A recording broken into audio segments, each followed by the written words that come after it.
Muy buenos días, muy buenas tardes y muy buenas noches. Bienvenidos a otro programa de Puro Vicio, Cine y Literatura. Hoy, para hablar de ciencia y para hablar de filosofía y de filosofía de la ciencia, nos acompaña Fernando Broncano, que es catedrático de filosofía en la Universidad Carlos III, si no me equivoco, y es... Sí, ¿no? Sí. Y es autor de distintos libros. Voy a reseñar tres. Uno de ellos es Saber en Condiciones, que es un libro sobre epistemología.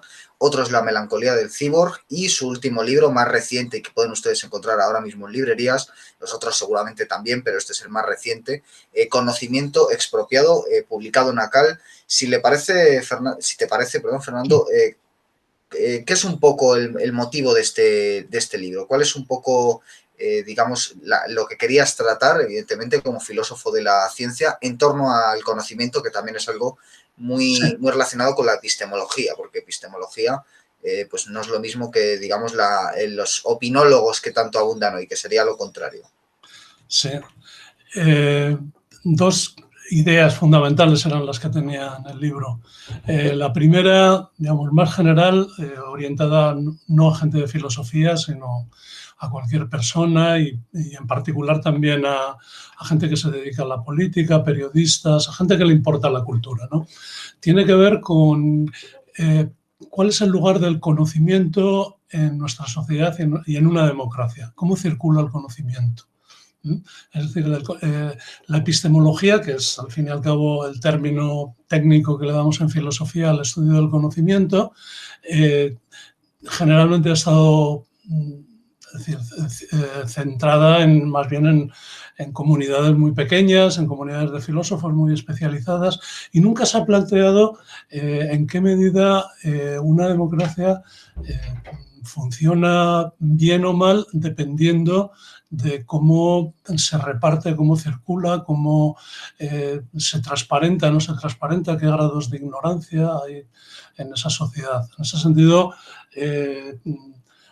hay una posición que es claramente de posición o de filosofía política de la epistemología, que es la idea de que una democracia no solamente tiene que ser sensible a la opinión de la gente, sino que tiene que ser muy sensible a los hechos, al conocimiento y a lo que ocurre realmente. Y la otra idea, también central en el libro, es ya más centrada en la filosofía, es, digamos, un intento de mediación entre la filosofía política, que generalmente desconoce todo lo que se ha hecho en epistemología en los últimos, bueno, en general en epistemología, pero en particular en los últimos 40 o 50 años, o por lo menos no le importa si lo conoce, es decir, no cree que afecte a la filosofía política. Y en el lado contrario, la gente que se dedica a epistemología, aunque ha ido descubriendo la importancia de lo social, cada vez ha ido desde modelos más individualistas a modelos más sociales, sin embargo, nunca se ha centrado o nunca ha tomado en cuenta la importancia política que tiene la circulación del conocimiento en la sociedad. Bueno, circulación digo, pero es producción, reproducción, circulación, etcétera. Estas son las dos ideas del libro, los dos intereses fundamentales, ¿no? Que pretendía al ponerme a escribir el libro. Y luego, Perdón. no, la idea a lo que concluye el libro es que, digamos, lo que son las posiciones sociales dentro de una sociedad, desde el punto de vista económico, social, político, es decir, pensando que en una sociedad hay que entenderla también como un conjunto de posiciones donde se tiene más o menos poder. Y por otra parte, el grado de conocimiento, la posición epistémica, qué se sabe, qué se quiere saber, qué no se quiere saber, estas dos cosas no son ajenas, sino que confluyen y se influencian mutuamente, de tal manera que la posición social puede distorsionar la posición epistémica y la posición epistémica puede modificar también la posición social, puede contribuir a hacerla más transparente o no. Bueno, esto último me parece muy interesante, ¿no? Por esa idea de que evidentemente no somos compartimentos estancos y que además el saber no está diferenciado de nuestras circunstancias personales de la misma forma que a su vez nuestras circunstancias personales también producirían cierto tipo de saber, aunque igual estoy diciendo una tontería. Pero sí que quisiera preguntarle por esta idea del funcionamiento de las democracias.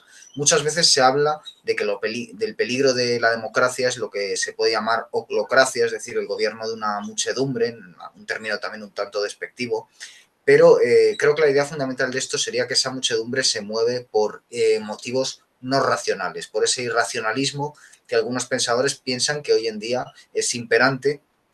Y esto se traduce, por ejemplo, a la hora de votar. Es decir, muchos estudios han llegado a la conclusión de que la mayoría de personas votan no por razones que hayan reflexionado sobre ellas, por medidas, sino que votan irreflexivamente por aquello que les suscita una pasión, ya sea a favor, ya sea en contra.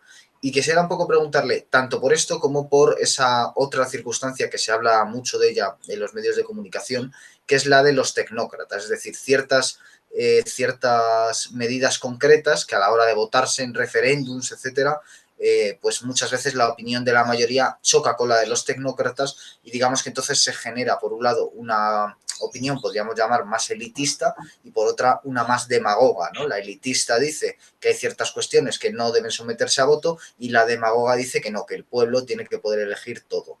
Yo quisiera un poco preguntarle por estas dos cuestiones, pero por supuesto enfoque Sí. la pregunta hacia el contenido del libro sin ningún No, tipo no, de problema. Sí, la pregunta es interesantísima, es el centro del problema. O sea que las dos posiciones extremas que están habiendo ahora es, por una parte, la idea de que el votante es un ignorante, que se está moviendo por, digamos, fuerzas de orden no reflexivo, de orden emocional. Y esto, digamos, la bifurcación aquí hay en dos partes. Una, quienes consideran que esto es natural y que así debe ser, es decir, que la democracia es una cuestión de opiniones y de movilización de recursos emotivos, y entonces piensan que eso es así. Por lo menos unas ciertas formas, digamos, superficiales de populismo parece que lo admitirían sin ningún tipo de reservas. Y por otra parte están quienes, considerando que esto es así, terminan pensando que la democracia está dañada y que habría que ir hacia formas más o menos radicales de pistocracia, ¿no? Tal vez, por ejemplo, restringir los derechos de voto a quienes no, que es, por ejemplo, algo que planteó Gerard Brennan, a quienes no garanticen que no tienen cierto conocimiento de la política y de los hechos, etcétera. Entonces tenemos, digamos, de hecho los encontramos en el espectro político las dos actitudes, ¿no? El desprecio. Bueno, a mí, yo realmente aunque en el libro no está muy desarrollada este debate, está desarrollado al final, pero mi posición así más particular es, por una parte, respecto a la sabiduría o la ignorancia de las multitudes. Bueno, la pregunta es, ¿en qué medida consideramos qué es lo que hay que saber para estar en política? Es decir, que a veces se dice, bueno, el votante es ignorante, es decir, vota con lo último que ha sido, muy influido por las propagandas, etcétera, y no reflexiona. Bueno, esta posición, primero, empíricamente no está claro que sea así. Es decir, que la gente vota con emociones, eso está claro, pero no necesariamente hay una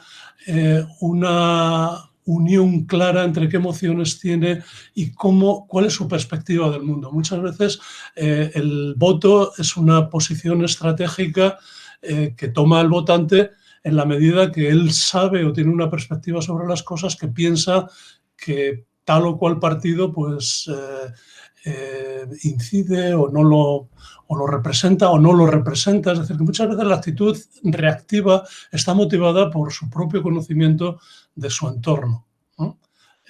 Y esto es importante porque a veces ocurre que decimos, bueno, ¿cómo es posible que los votantes de las clases populares voten a la derecha? Bueno, tal vez porque tienen una perspectiva que a veces, primero no está claro, pero puede ocurrir que muchas veces la experiencia de gente que se encuentra en muy malas condiciones económicas sea la de que nadie le hace caso y entonces vota reactivamente porque piensa que no se toma en cuenta lo que él sabe del mundo. Entonces aquí hay un problema de cómo circula cierto conocimiento de abajo hacia arriba, es decir, del votante hacia arriba. Entonces, ¿en qué medida el sistema político es sensible a lo que la gente común sabe sobre su propia vida? Aquí hay un problema que tienen. Por otra parte, en el lado contrario, con respecto a la epistocracia, si sería mejor un gobierno restringiendo las capacidades de voto o de decisión a ciertas garantías de conocimiento, no necesariamente ideológicamente, ¿no?, sino conocer cómo funcionan las cosas. Aquí hay hay muchísimos análisis sociológicos, empíricos, que nos dicen que el votante más ilustrado no necesariamente es el votante más racional. Por el contrario, hay una correlación muy fuerte entre grados de ilustración, de educación política y de educación social, con mayor polarización, con mayor dogmatismo, con mayor emocionalidad. Es decir, que también hay que tener en cuenta que no está claro que una epistocracia eliminara los problemas que se suelen encontrar en las democracias, sino que muchos sociólogos dicen que los profundizarían y los acelerarían mucho más. De manera que las reflexiones que hago es, por un lado, ¿qué conocimiento hay que tener en política? Bueno, son muchos los conocimientos que hay que tener en política. Algunos son técnicos, pero algunos no son técnicos, algunos son de la vida cotidiana.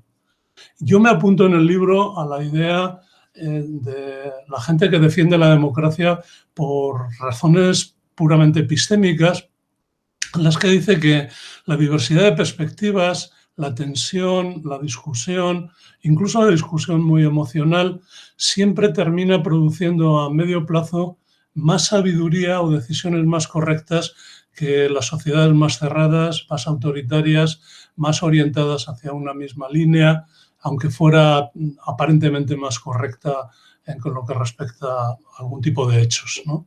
En este sentido, la diversidad vence, digamos, al conocimiento de élite, ¿no?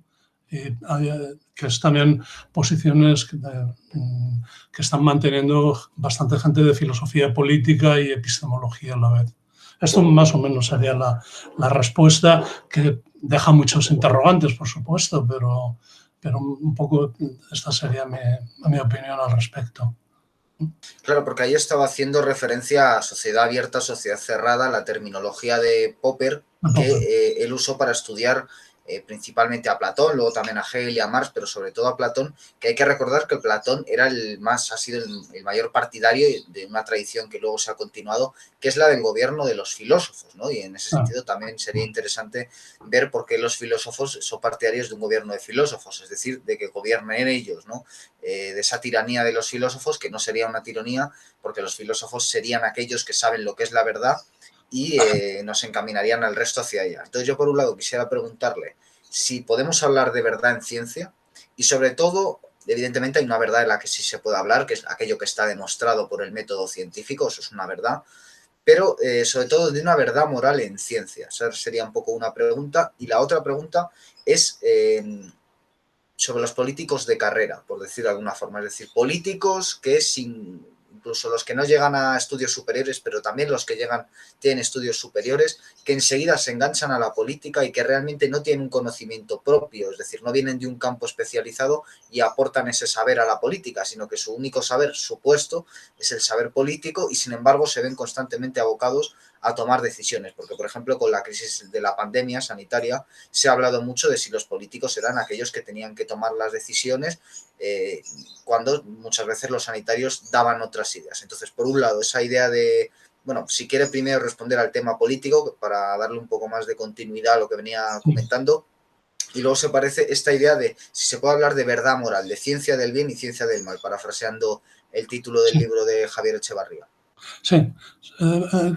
hago lo que me dices y contesto primero a la cuestión de la política y empalmo con lo que decías de Platón. Bueno, Popper yo creo que hace una lectura que la gente de filología no admite respecto a Platón, ¿no? Pero sí es cierto que toda la obra de Platón hay que entenderla como un tratar de responder a la pregunta que estaban haciendo en aquel momento los sofistas, en particular Protágoras y en general toda digamos, en la crisis de la democracia griega, quienes promovían, digamos, el que se permitiera en la asamblea cualquier tipo de voz, incluso que se pagara a gente común pues, si no podía tener medios para dejar su trabajo y asistir a la asamblea. Entonces, la condena de Sócrates había sido muy crítico con la democracia, había sido muy crítico con esta posición de democracia radical y es condenado, todavía no sabemos muy bien todas las razones, pero en buena medida por haber apoyado a la tiranía y es casi por lo que sabemos, es casi una cierta venganza de algunos partes de los políticos radicales, de la democracia radical, cuando cuando acaba la tiranía, los 30 tiranos en Grecia, que probablemente en Sócrates le condenan por haber defendido una sociedad más parecida a la de los tiranos. Platón quedó muy conmocionado con esto y su obra hay que entenderla como una respuesta a Protágoras.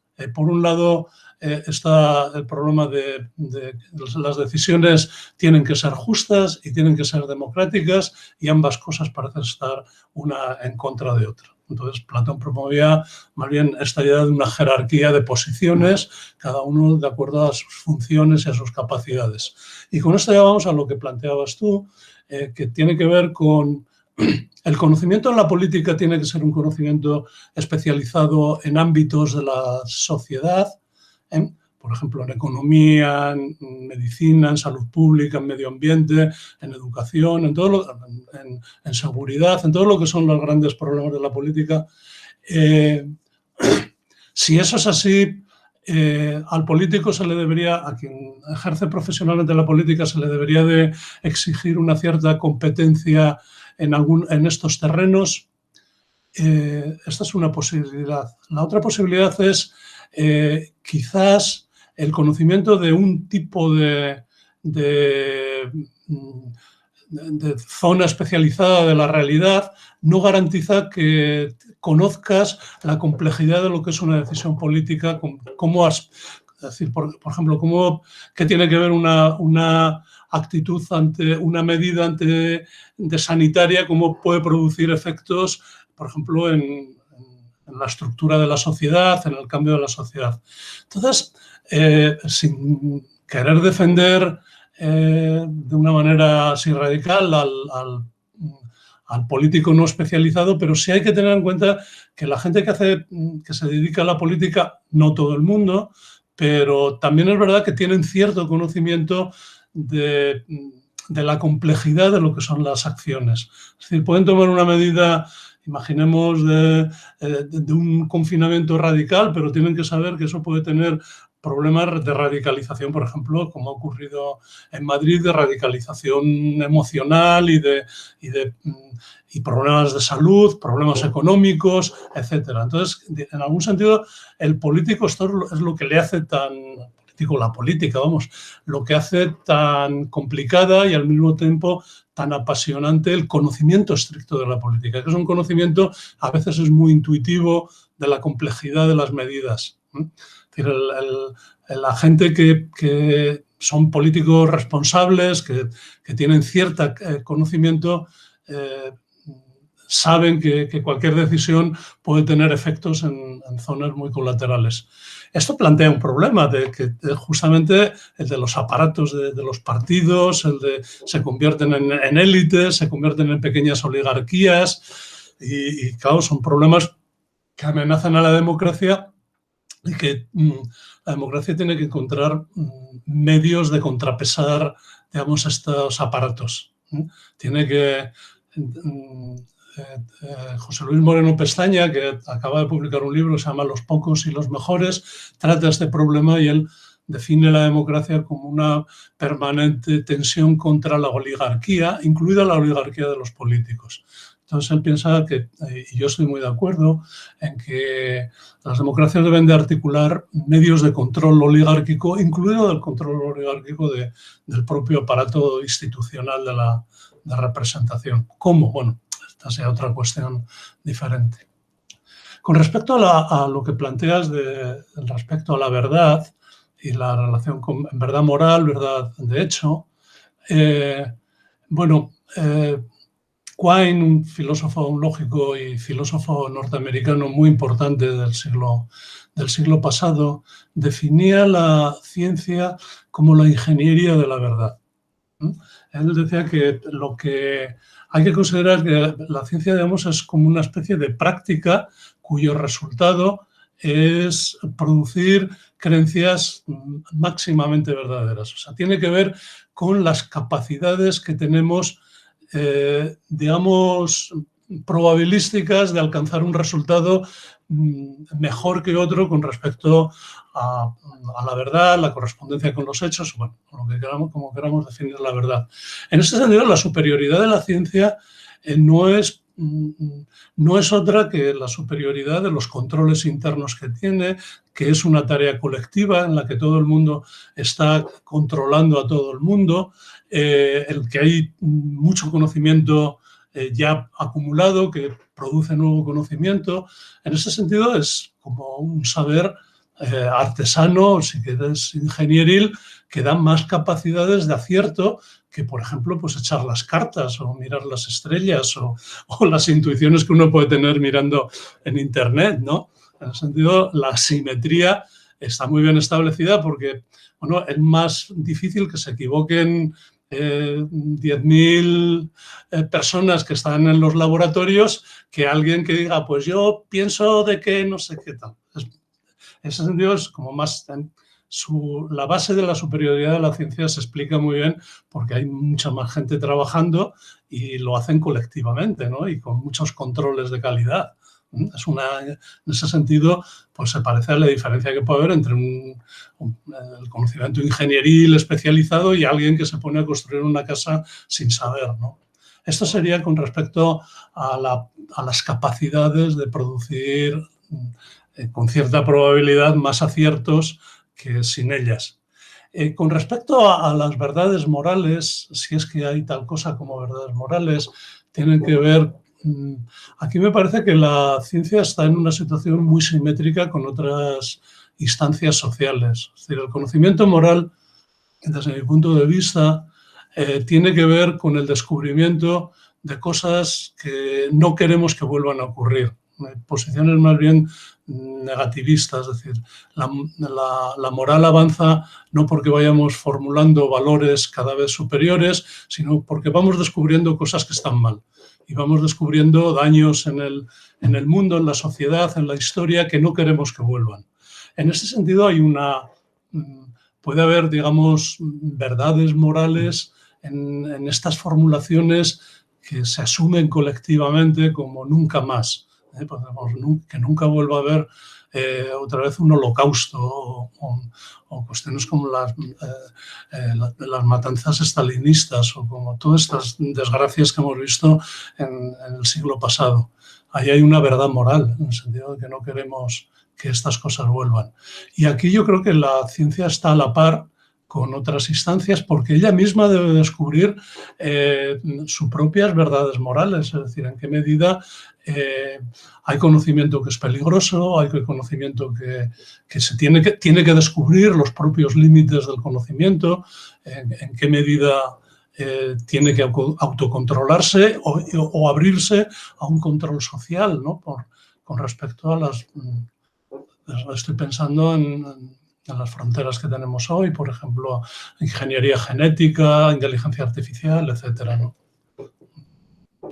Sobre estas cuestiones, precisamente, yo quería preguntarle una posibilidad que se ha barajado, por ejemplo, en la ficción. No hay más que pensar en la famosa saga Terminator o trilogía Terminator, que evidentemente es un caso extremo, pero bueno, que siempre esa especulación también enriquece un poco esas previsiones de futuro que se escapan a la ciencia, porque la ciencia no puede hacer previsiones exactas sobre el futuro, puede hacer estimaciones, pero por ejemplo hay que recordar que las famosas 3 leyes de la robótica las desarrolla alguien que viene de la ciencia, pero también de la ficción, como es Isaac Asimov, si no me equivoco, y películas como Blade Runner que especulan con esa posibilidad. En fin, no quiero irme por unos derroteros de, digamos, ficción, pero sí quisiera preguntarle básicamente si la tecnología puede resultar una amenaza, y esto enfocado sobre todo al desarrollo de la robótica, al desarrollo de la realidad virtual y al desarrollo del transhumanismo, de alteración del código genético de los humanos para erradicar enfermedades genéticas, para erradicar otro tipo de problemas, o también para mejorar, como por ejemplo pues otra película, Gattaca,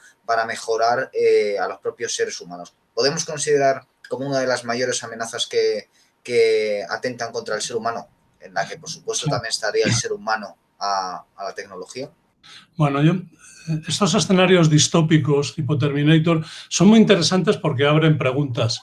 Luego, con respecto a la realidad de cómo funciona la tecnología, a veces contienen un supuesto de lo que podríamos llamar el determinismo tecnológico. Tanto el negativo, es decir, el que vamos a la catástrofe, como el positivo, vamos a una singularidad en la que las máquinas van a hacer por la humanidad lo que la humanidad no ha podido hacer por sí misma. Bueno, la realidad es que lo que sabemos empiezo con robótica e inteligencia artificial. Lo que sabemos de la inteligencia artificial más avanzada contemporánea, que es el deep learning, estas redes neuronales que pueden rápidamente, sin programarse, pueden aprender muy rápidamente. En realidad, pensamos que pueden adquirir un poder autónomo, que es en buena medida donde está el núcleo de los miedos que hay con el escenario distópico, pero eso no es cierto. Es decir, la inteligencia artificial es un resultado de una cooperación continua entre mentes humanas y máquinas.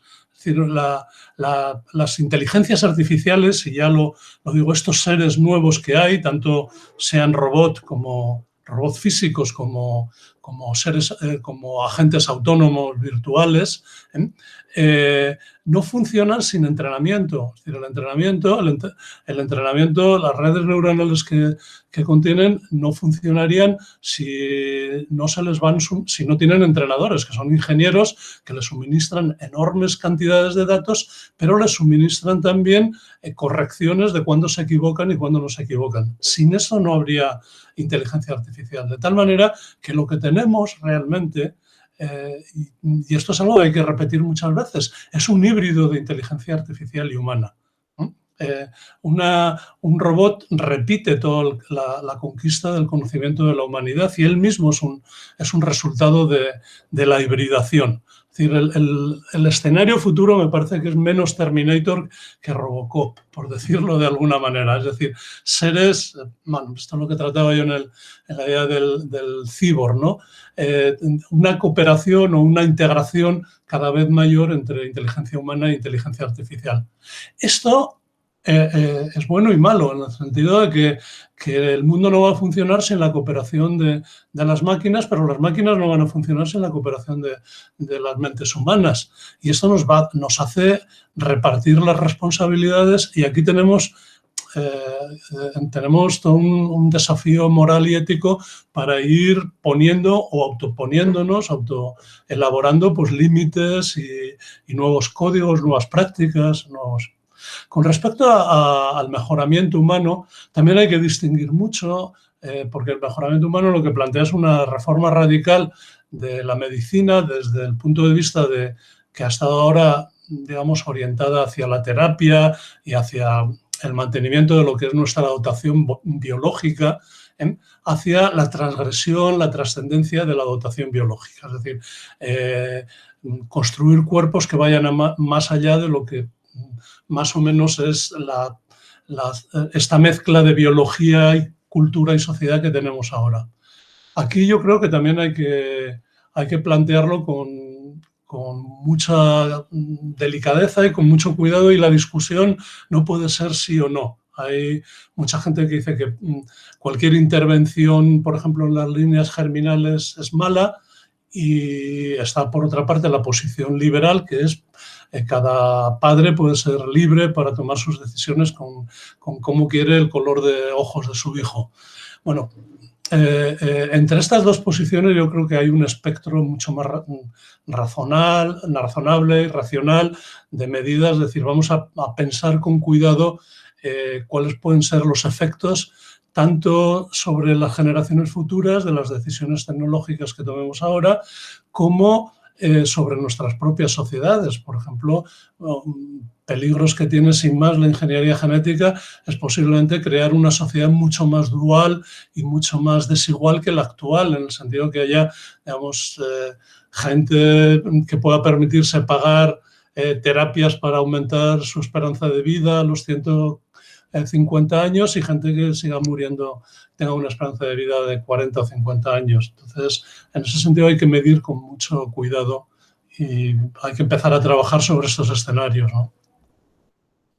Otra cuestión que le quería plantear es, bueno, si podríamos decir que la historia de la humanidad sería una historia, un viaje, digamos, de la naturaleza a la técnica, de ir abandonando, o no ir abandonando, porque eso también puede producir una destrucción de la naturaleza por parte del ser humano, que evidentemente es incompatible con la vida, esa destrucción de la naturaleza, pero sí el ir implementando nuestra condición de algo que proviene de la naturaleza con algo que va hacia la técnica. Y entonces quería preguntarle sobre todo por la reacción de miedo a libertad que pueda también muchas veces buscar en ese catastrofismo una respuesta fácil, ¿no? Pensar que no podemos tocar esto porque es como la manzana de Eva o como la caja de Pandora, ¿no? Que nos va a destruir por ese miedo a la libertad y por algo que leí en una entrevista que es la nostalgia de la naturaleza. Es decir, que si venimos de la naturaleza ante ese futuro de una técnica con la que ya convivimos, pero incluso superior a lo que estamos ahora viviendo, esa nostalgia de la naturaleza. Sí, es una nostalgia, desde mi punto de vista, una nostalgia sin fundamento, porque no la especie humana ya, sino especies anteriores, básicamente desde Homo erectus, básicamente desde aproximadamente hace 3 millones de años, son especies que ya son un híbrido de naturaleza y de técnica. Es decir, las ventajas que comienzan a tener estas especies que van a dar origen a la especie humana tienen ventajas adaptativas y tienen presiones evolutivas que tienen que ver con entornos técnicos que ellos mismos han construido. Es decir, por ejemplo, el descubrimiento del fuego, la colonización de las cuevas, las culturas líticas crean trayectorias que, por ejemplo, fuerzan formas de socialidad que sin ellas no se podrían haber desarrollado. Estas formas de socialidad crean presiones, por ejemplo, para transformación en el cerebro hacia ciertas líneas de desarrollo evolutivo que no tendrían si no hubiera esta presión de la socialidad. Es decir, que la propia especie humana ya es un producto de una hibridación de técnica, de cultura, de técnica y de naturaleza. En ese sentido, siempre fuimos así, ¿no? Es decir, que la destrucción de la naturaleza, digamos, el poco cuidado y todos estos peligros que tenemos de catástrofes han sido siempre algo que ha estado bordeando siempre la humanidad. Es decir, Jared Diamond en Gérmenes, Acero el sociólogo el historiador de la cultura, define muy bien cómo muchísimas sociedades anteriores llegan a un colapso porque no son conscientes de que sus técnicas socavan sus propias condiciones de existencia. En ese sentido ha ocurrido muchísimas veces y ahora lo que está ocurriendo es que el poder que tenemos de intervención, esto que llamamos el antropoceno, es decir, la huella en carbono que estamos dejando, pone en peligro la propia existencia de la diversidad biológica, incluso a medio plazo, pues de la sostenibilidad y de la propia humanidad. Siempre hemos estado así. La diferencia es que probablemente es la primera vez que somos conscientes de ello. Es decir, nunca ha habido una conciencia de los límites, de los límites ecológicos de la propia técnica y de la propia sociedad. Otra cosa es que hubiera cierto equilibrio en sociedades, digamos, de bajo impacto, de técnicas de bajo impacto, que hubiera cierto equilibrio ecológico, que no está tan claro que fuera así. Es decir, ha habido muchas sociedades que han destruido tradicionalmente el equilibrio ecológico sistemáticamente, otras no. Pero no conocemos sociedades que hayan sido muy conscientes del equilibrio ecológico, salvo algunas, quizás probablemente las sociedades nómadas de cazadores, que sí eran muy conscientes de que si mataban demasiadas presas se quedaban sin comida el año siguiente. Pero salvo esas sociedades no ha habido mucha conciencia y sobre todo mucha conciencia de la correlación que hay entre técnica, sociedad y sostenibilidad. En ese sentido es bueno que probablemente no haya política del futuro que no tomen ya en cuenta el cambio climático, salvo unos cuantos locos que por ahí siguen siendo negacionistas, pero vamos, no es, digamos, la corriente principal, ¿no? Mencionaba a Jared Diamond y yo por preguntarle por otros dos autores también relacionados con ciencia y que son bastante leídos, como son Harari y Pinker. Harari ha planteado una trilogía bastante vendida sobre esa parte de, o sea, ese salto de la humanidad hacia los dioses, un recorrido un tanto acelerado de la historia de la humanidad para finalmente concentrarse en esa posibilidad de un salto de monos a hombres, digo a dioses. Y por otro lado, Pinker ha planteado recientemente también que nota que hay una cierta negación de la condición humana, una tabula rasa sobre lo que es la condición humana en el, digamos, la forma de entender la antropología hoy.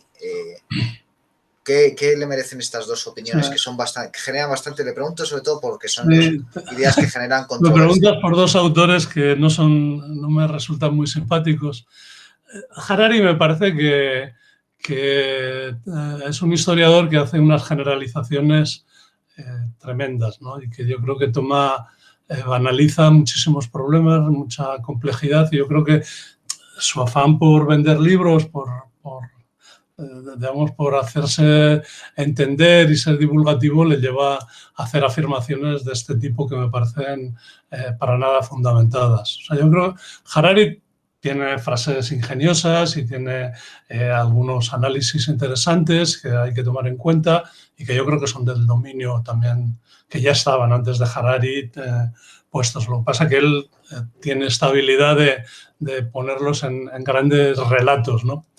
Pero bueno, si me permites la maldad, a mí me parece que es el Paulo Coelho de la historia cultural, ¿no? Pero bueno, tampoco quiero hablar mal de Paulo Coelho porque hay mucha gente que le gusta y tiene sus virtudes, ¿no? Pero yo no diría que está a la par con García Márquez o con cualquiera de los grandes escritores. Con respecto a Pinker es diferente porque Pinker ha evolucionado mucho. Él pasó de ser un chomskiano radical a después convertirse en un teórico de la modularidad y del innatismo, y luego ya lo ha ido extendiendo hacia criticar todo aquello que vaya, digamos, en contra de lo que él considera que es una ilustración ortodoxa, una noción ortodoxa. Entonces, cree que vivimos en la sociedad mejor de todas las posibles, que nunca ha habido violencia, considera que las sociedades antiguas eran más violentas y bueno, a mí me parece que el último Pinker se ha ido, digamos, también probablemente por un deseo de popularidad hacia generalidades que se le han contestado con muchísimos datos de que no es cierto. Es decir, que en las sociedades anteriores ha habido violencia, pero también ha habido control de la violencia y en la nuestra pues hay control de la violencia, pero también ha habido violencias radicales y crueldades como nunca hemos visto. A mí me parece que tanto Harari como como Pinker, son autores que hay que tomarlos con mucha capacidad crítica. Es decir, generalizan demasiado deprisa, son demasiado polarizadores, demasiado elaborando rápidamente técnicas de amigo-enemigo, demasiado lo que son estas tácticas propagandísticas contemporáneas. Me da mucha pena porque Pinker no era así al comienzo, sino que se ha ido haciendo en las controversias y en las que ha entrado y me parece que ha bajado de categoría y de nivel intelectual muchísimo con respecto a lo que era antes, ¿no? Y ya por último le quiero preguntar, parafraseando unos versos de Eliot, esta vez se los voy a plantear en forma de pregunta a usted, lo hacía en primera persona, en segunda persona de presente, que es si hemos perdido la sabiduría en el conocimiento y si hemos perdido el conocimiento en la información. Sí, ahí hay un punto muy importante que tiene que ver con, es decir, la escala es los datos cuando son tratados se convierten en información, la información cuando es controlada, cuando es sopesada se convierte en conocimiento, el conocimiento cuando es consciente de sus propios límites se convierte en sabiduría. Entonces, es muy posible que en esta crítica que está viendo y este desprecio, o por lo menos este arrinconamiento de las humanidades como algo que tiene que ver con, digamos, con algo ornamental, como puramente, digamos, superficial, que está bien para llenar bibliotecas, pero que no afecta a nuestra vida cotidiana, yo creo que tiene mucho que ver con esta idea de Eliot que nos hace perder conocimiento en el sentido de wisdom, en el sentido de sabiduría, en el sentido de encontrar los propios límites de lo que sabemos. Y ahí me parece que la necesidad de recuperar esta posición tradicional de las humanidades como educadoras de la humanidad a mí me parece muy importantes en el mundo contemporáneo para ser conscientes de los propios límites de lo que estamos haciendo, ¿no? Bueno, y como creo que sí que nos va a sobrar algo más de tiempo, le voy a robar un poco más preguntándole por algún autor, dado que mencionó al principio y me ha parecido muy interesante esta falta de esta no tendencia de los politólogos o de los filósofos de teoría política a consultar ciencia, si podemos encontrar algún autor de teoría política moderno que sí que supla un poco, me da igual que sea español o de otro país, que sí que haya abierto la puerta a este conocimiento, o también al contrario, alguien del mundo de la ciencia que sí que se haya interesado también por la teoría política. Uf. Ahora mismo me haces una pregunta difícil.